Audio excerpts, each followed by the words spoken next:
Hello everyone, this is Professor Hasselman, History 105 online. In today's lecture, we're going to be talking about some responses to the revolutions in both industry and the social revolutions, as the French Revolution and the coming of Napoleon and what was happening on the continent. So we're going to be looking at three separate responses: the liberal response, a conservative response, and a romantic response. And then we're going to be talking about those different responses here. You should probably take some notes as we're categorizing and comparing these different views. Now, the first intellectuals to examine the problems associated with industrialization were the classical liberals. So John Locke was the first true liberal, with his belief that human beings are born neither good nor bad, that they're naturally rational, and that they are or should be free to contact with each other to form society, and that differing ideas about religion and how to live should be tolerated.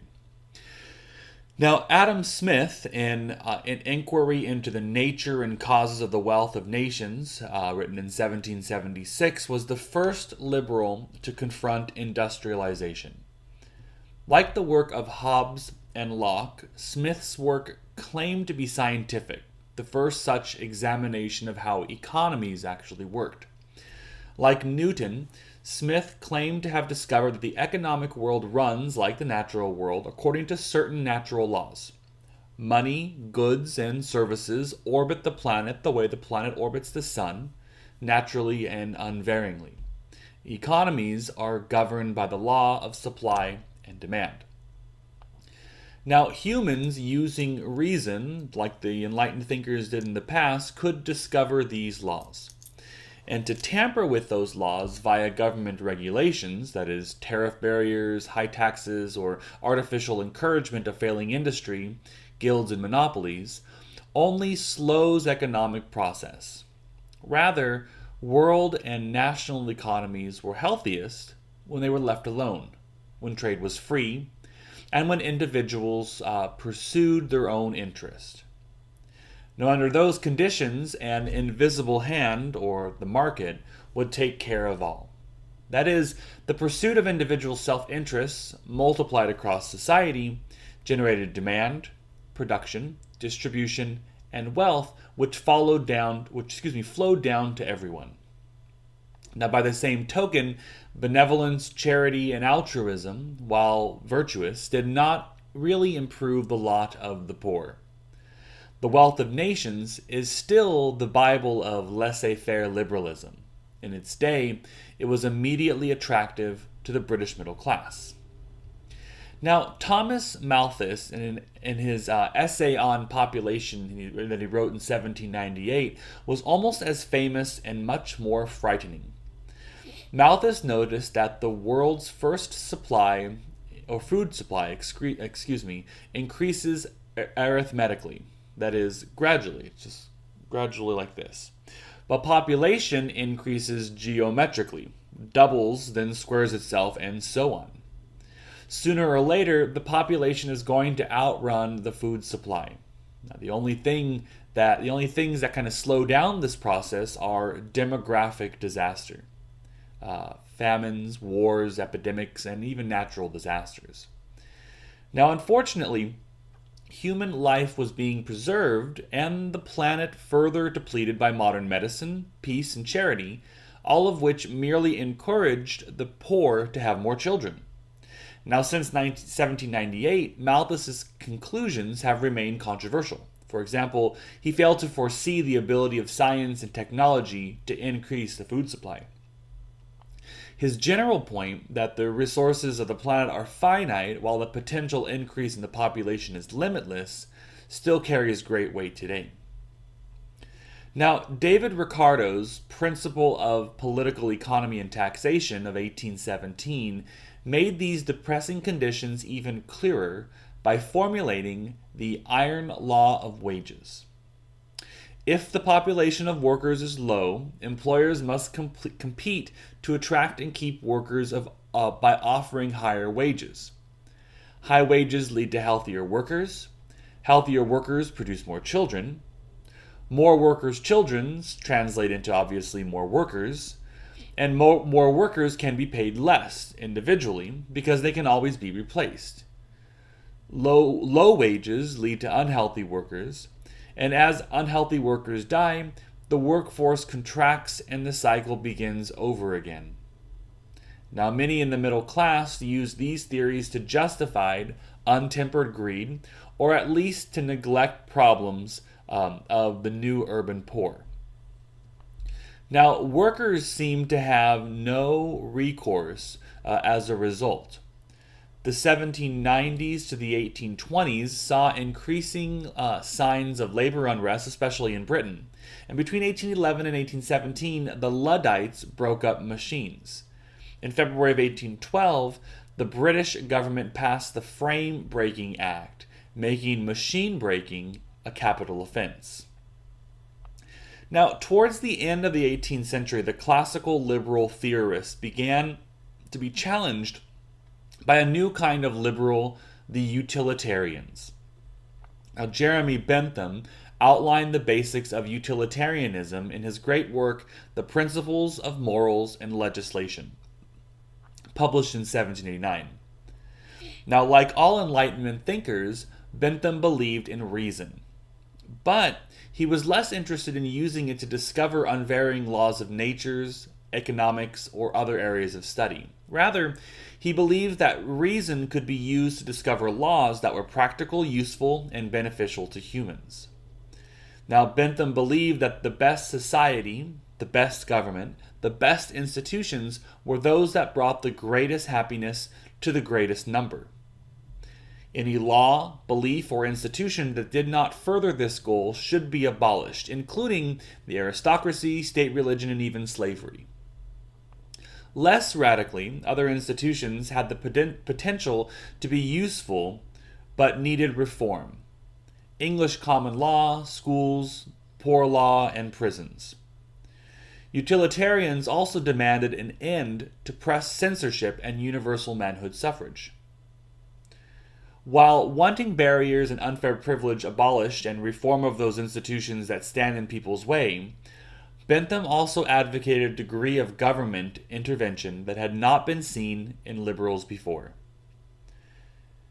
Now, John Stuart Mill was a utilitarian and is often held up as the classic example of a classical liberal, but his experience of the British industrial world changed him into something more like a modern liberal of today. On Liberty, in which he wrote in 1859, his most famous work, shows him to be a conventional Benthamite utilitarian liberal. In this work, he promotes political reform and universal suffrage, that is, including women, and he advocates a laissez-faire economy and the elimination of constraints on personal freedom. Now, in Principles on Representative Government and later editions of his Principles of Political Economy, and above all, as a member of Parliament, Mill began to confront the Industrial Revolution and argue for a more interventionist policy. He argued that it was not enough to give people a vote if they could not read a newspaper, or if their working and living conditions were so poor as to shorten their lives. He argued for free public education, housing, and health care to be provided by the only institution large enough to make a difference, the government. Mill became a new type of liberal. He still believed in untrammeled personal freedom as long as others were not hurt, and in small government, if at all possible. That freedom no longer included the right to exploit the poor or deny them education, housing, or votes.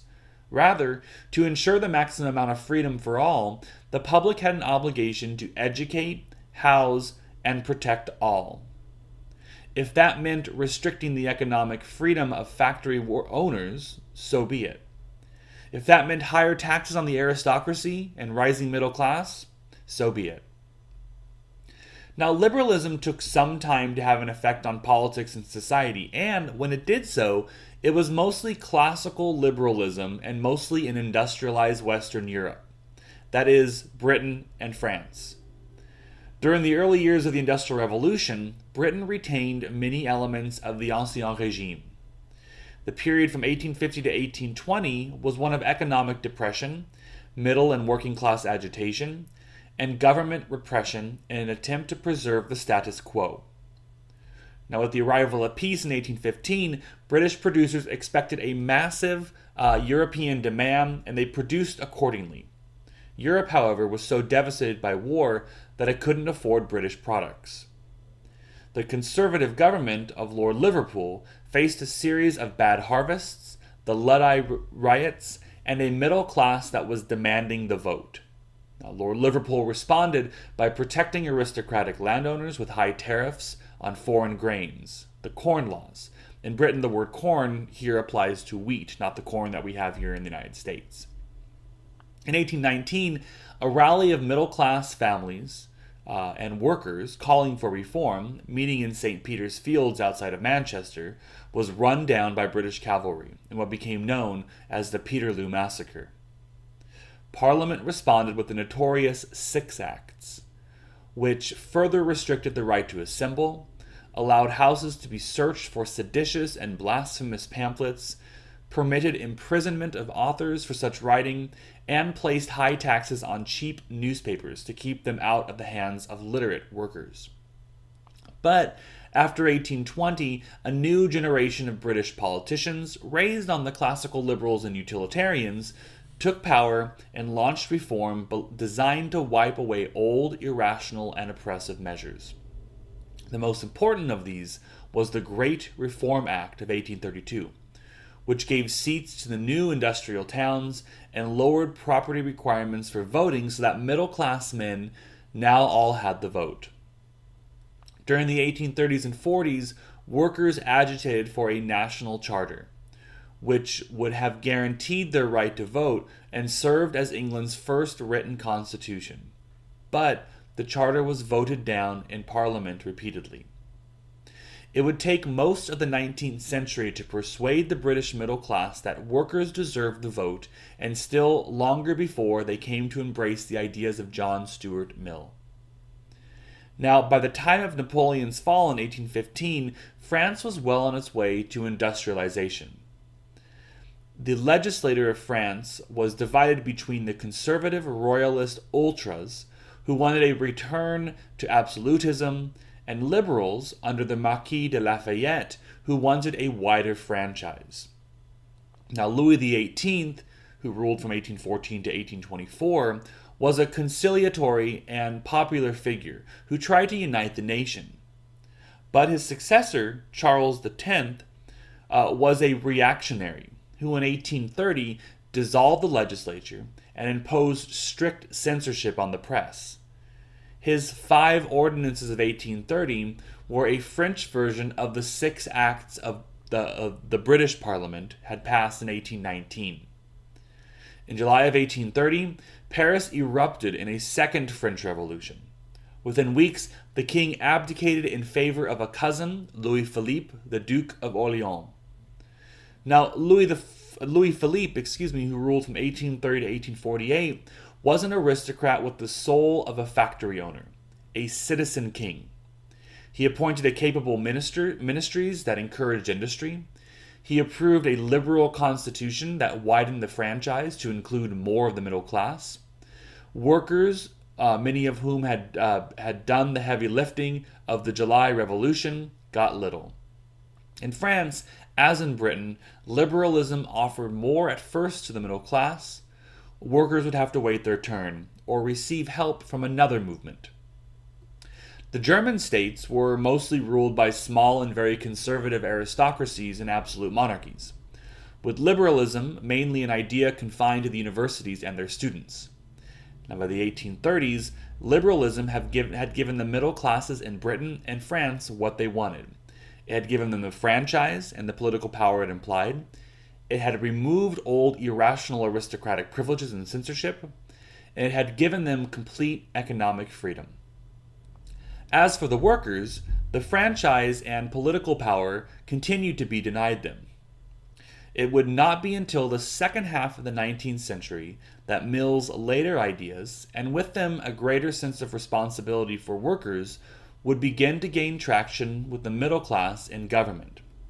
Now, in the meantime, other more radical philosophies would fill the void. So let's take a look at another response to the French Revolution. And this is the Romantic response. We have the liberal response, and this is the second, the Romantic response. Now, the term romantic, like the term liberal, has all sorts of modern connotations that don't always stem from the movement's original historical meaning. Now, often we use it to mean sentimental, idealistic, nostalgic, even erotic. But what did the term mean originally? What did the term have to do with the Industrial Revolution? Now, we can trace the roots of Romanticism to the middle of the 18th century and to a qualification of or reaction against the Enlightenment. Now, as we've seen, a number of Enlightenment figures questioned the 18th century faith in pure reason, including David Hume, Immanuel Kant, Edmund Burke, and even Jean-Jacques Rousseau. Now, as these writers, especially Rousseau, grew popular, there arose an 18th century movement to revive feelings and to glorify sentiment. Now, we see this trend in the rise of popular sentimental novels, and we see it on a much higher plane in German writers and composers in the 18th century, including Goethe, Schiller, Herder, and Mozart. Now, it could be argued that there was something political about this idea. After all, who was devouring all the Enlightenment and liberal writings emphasizing reason and reform? The middle class. Against it, such writers as Burke emphasized emotional loyalties to persons, kings and landlords, for example, rather than ideas. Now, indeed, Burke is often credited as one of the founding voices of conservatism. Now, this yearning for a return to the great chain of being represents an idea that is at once conservative and romantic. So how was it then that Romanticism and Romantic writers became the defenders of the working class? Now, to understand that, we'll examine both British Romantic figures who did their writing in the midst of the Industrial Revolution. Now, in 1798, two young English poets, William Wordsworth and Samuel Taylor Coleridge, produced a collaborative volume entitled Lyrical Ballads. To understand why this poem was revolutionary, we'll compare one of the poems, say Tintern Abbey, to a typical 18th century poem such as Pope's Essay on Man. Now, I would argue that such a comparison reveals 5 distinguishing characteristics of Romanticism that will determine its attitude towards industrialization. Romantic poetry stresses content over form. In Romantic poetry, emotion is good. Feeling is to be embraced and shared. Romanticism emphasizes the feelings of the individual. It yearns for the past, which is often seen as a better time than the present. And finally, Romanticism celebrates nature. Now, we see these characteristics again and again in Romantic novels. Sir Walter Scott, Mary Shelley, Victor Hugo, and in Romantic painting, David, Friedrich, and Turner. And even in Romantic music, Beethoven, Schumann, Mendelssohn, Liszt, and Wagner as examples.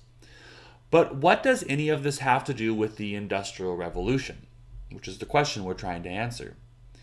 Now, it should be obvious how a movement that valued content over form, emotion over reason, the individual, nature, and the past would view the new factory economy or the cities that it had spawned. William Blake posits the question of what Jesus would think of these dark satanic mills in Jerusalem. Percy Bysshe Shelley argued in a defense of poetry that poets are the unacknowledged legislators of the world, and sought to use that power to urge his fellow Britons towards reform and revolution in such poems as England in 1819 and Song to the Men of England. The most romantic of romantics rejected society and its mores, living unconventional lives and dying romantic deaths.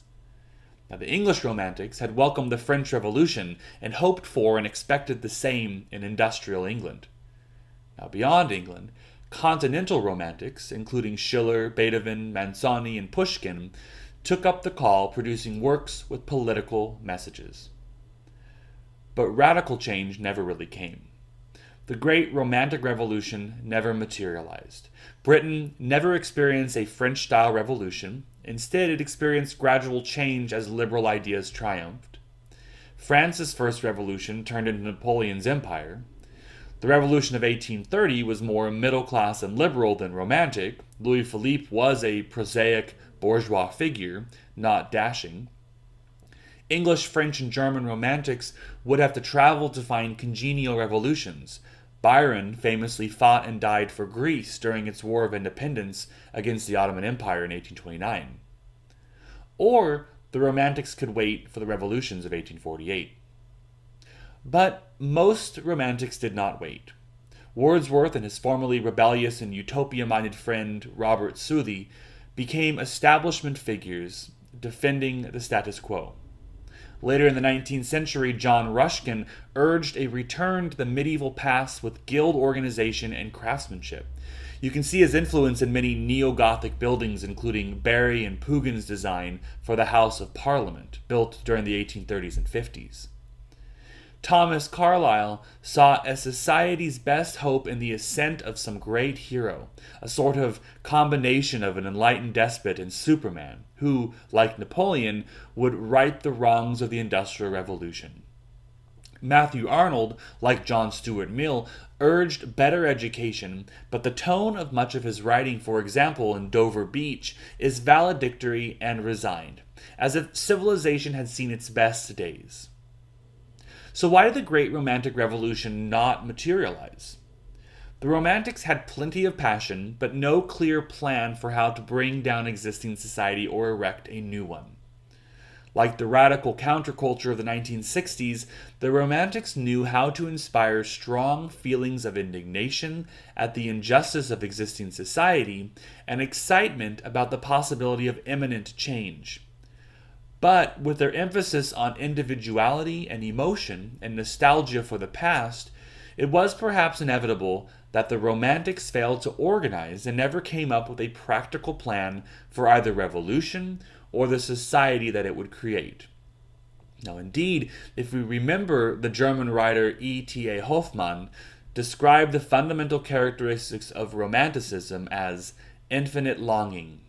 Maybe it was inevitable that achieving the movement's goal was beyond the Romantics' capacity.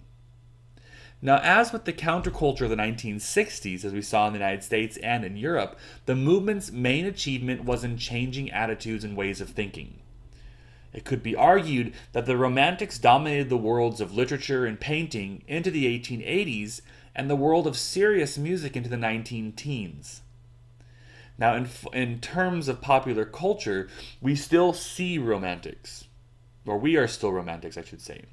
Look at our popular music, our films, and even our television. Now, in some ways, the next group that reacted to the Industrial Revolution started out as the mirror image of Romantics. This group, known as Socialists, had a rational plan for changing society, but they inspired no passion. The Socialists' most famous adherents would combine and inspire both Karl Marx and Friedrich Engels, and it could be argued some of history's greatest and most successful Romantics. So let's look at our third group here. So we talked about our liberal response, our Romantic response, and now we're going to talk about the Socialist response. Now, if the word liberal has loaded connotations, the word socialist is nearly an epithet in America. In fact, it could be argued that many early human societies practiced a form of socialism. But socialism, as we know it, first emerged as a coherent philosophy in the early 19th century as a response to the Industrial Revolution. Early socialist writers agreed with the classical liberals that all should have the vote and that the press should be free. But, like John Stuart Mill, they also argued that such amenities would be useless if the voters and readers of that press were illiterate and miserable. Now, early socialists went farther even than Mill in arguing for a radical solution. And they argued that it was neither natural nor fair that 1% of the population owned 35% of the wealth, including land and natural resources. Now, socialists advocate the common ownership of natural resources and the means of production and distribution, that is, the factories, transportation companies, and so on. Now, the earliest advocates of socialism were so optimistic about the persuasiveness of this logic that they have been dubbed utopian socialists. Now, utopian socialists hope to persuade the upper and middle classes to relinquish ownership of the natural resources and means of production voluntarily or through government action. Now, Count Henri de Saint-Simon is often credited with originating socialism. He saw it as a logical outgrowth of Christianity. In The New Christianity, which was published in 1825, the Count urged the state to organize common exploitation of resources as directed by scientists and intellectuals. And he also originated the famous phrase, "from each according to his ability, to each according to his work." Now, Charles Fourier believed that social harmony would result if society were organized into small, self-sufficient communities called phalanges or phalanxes. Robert Owen, another utopian socialist, also wanted to reorganize society, but he wanted factory workers themselves to do the organizing, arguing that it was in their own interest. A self-made man, Owen purchased the cotton mills at New Lanark, Scotland in 1799. Appalled at the conditions of the workers, he resolved to give them decent working hours and conditions, housing, schools, hospitals, and churches. Owen's model community proved both productive and profitable. In 1813, he published A New View of Society, urging the establishment of similar self-sufficient factory communities. Several Owenite communities were established, including Owen's greatest experiment, 20,000 acres at New Harmony, Indiana. Now, most of the Owenite communities failed as a result of mismanagement and the hostility of the outside world. Now, in the end, the utopian dream that factory owners could be persuaded to share the wealth was misguided. Now, the revolutionary socialists, seeing the writing on the wall, believed that the only way for workers to achieve a just society was to seize the means of production. Louis Blanc argued that the workers should seek a more just society by revolutionary action. Karl Marx and Friedrich Engels systemized the call for revolutionary action, rooting it in history. Now, both started off as fairly typical 19th century middle-class intellectuals. Engels was the son of a wealthy German factory owner who was shocked at what he found when sent to examine the family's factories at Manchester, England. In response, he wrote The Condition of the Working Class in England. But Engels did not know what else to do about it until he met Karl Marx in 1843. Marx was a German university student whose liberal writings got him into trouble with the authorities. Marx and Engels' first great work is the Communist Manifesto, written in 1848, and they developed their ideas over the next 35 years, culminating in Das Kapital, 2 volumes of which were still unpublished at Marx's death in 1883. Now, the 3 volumes were published in 1867, 1885, and 1894. In these works, they developed the economic or materialist interpretation of history. According to Marx and Engels, the most important thing about a society is its basic structure. How and why it organizes itself depends on how it apportions its resources, the material basis of life. According to Marx and Engels, all human activity, and therefore all human history, is a story of people's struggle for material resources. Now, because there is a finite amount of money and material in the world, that story is one of class struggle. Industrialization is only the latest such struggle, one that the factory owners seem to have won. Now, because the real story of history is class war, according to Marx and Engels, and because the factory owners have many advantages in fighting it, wealth, political power, and so on, And because the factory owners will never voluntarily relinquish the resources and means of production, the only hope for workers is found in revolution. But revolution is impossible so long as the workers lack class consciousness and fail to realize that they are in a class war. Religion, nationalism, and even trade unions are smokescreens created by the factory owners, their predecessors, and allies to fool workers into submissive loyalty based on deferred reward, patriotism, or incremental progress. Now, after the revolution, according to Marx and Engels, a classless society would ensue. All would work according to their ability and be rewarded according to their needs. Because all would have the necessary material conditions of life, all would be content and class struggle would cease. Because everyone would now be on their best behavior after a brief interval to set things up, the state would wither away, and the result would be a workers' paradise. Indeed, a paradise for all. Now, it is easy to find the flaws in Marx and Engels' system. On the one hand, they define humans and human happiness far too narrowly by denying spiritual and altruistic impulses.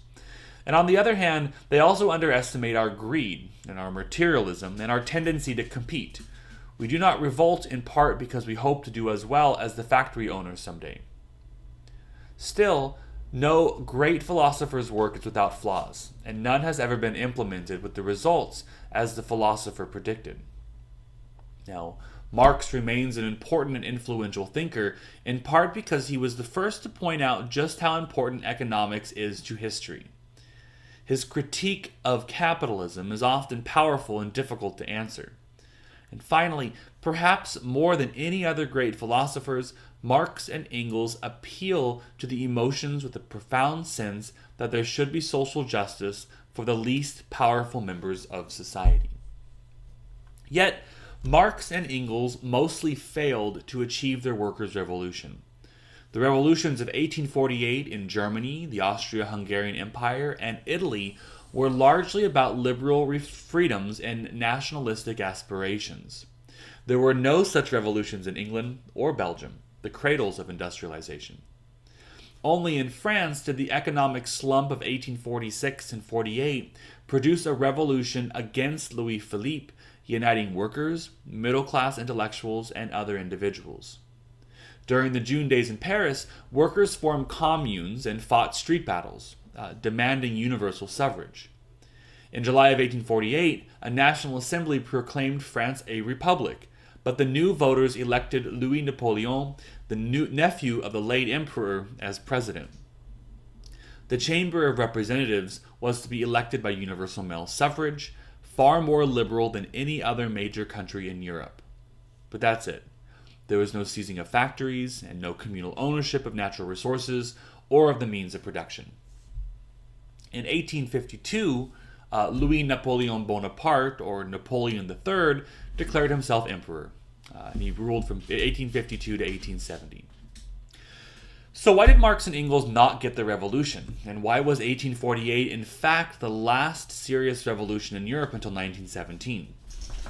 Well, the hard times of the mid-1840s ended, and the period of 1848 to 71 saw full employment and unprecedented economic growth. Full employment meant that workers were in high demand and thus could organize into unions that could bargain and strike. Workers gradually received the vote in 1848 in France and by 1918 in Britain. And once workers got the vote, politicians seeking their support began to push reforms of working and living conditions. In France, Louis Napoleon censored the press and banned the writings of Victor Hugo. But he also pursued progressive social legislation, including encouraging the construction of affordable housing, eliminating slums, instituting large-scale public works projects, and improving credit facilities so that peasants could purchase land. In Britain, successive ministries from different parties vied with each other to see who could provide the most reform in similar areas. Now, in most cases, this legislation was more impressive on paper than in practice, because fines for offending factories and money for public housing and education were all still very low. Now, by the end of the 19th century, urged on by German socialist Eduard Bernstein, workers began to import their own or support their own socialist political parties, dedicated to their own interests. Now, building on predecessor organizations, the Socialist Democratic Party of Germany was legalized in 1890. The British Labour Party was founded in 1892, and the United Socialist Party, the Parti Socialiste Unifié, came together in France during 1905 and 1906. So this ends our lecture on, or my lecture on, the three responses to revolutions in Europe: the liberal response, the romantic response, and the socialist response.